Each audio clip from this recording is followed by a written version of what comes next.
Miss Aragon here. I'm going to show you guys how to solder a butt joint. So I have my ring set up on the third hand.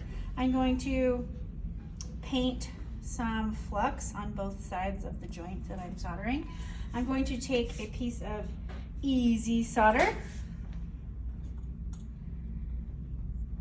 and I'm going to place it, well, that's too much. I don't want that much. On the joint that I want to connect. So I'm going to put this piece back in my container here. I'm going to light my torch.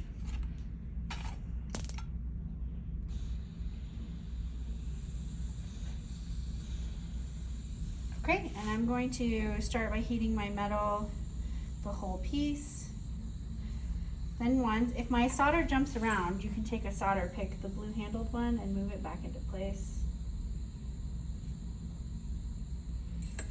Once your flux gets white and crusty, you can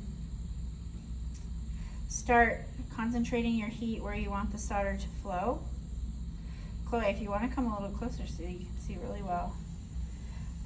Once you heat that solder up, it'll melt, and if you did your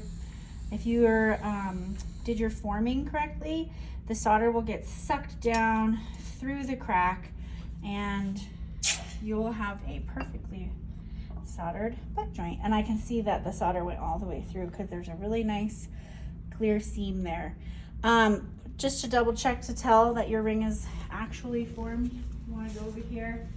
After you pickle it and rinse it, you're going to come over here to the tool cabinet, grab a ring mandrel, take your ring and form it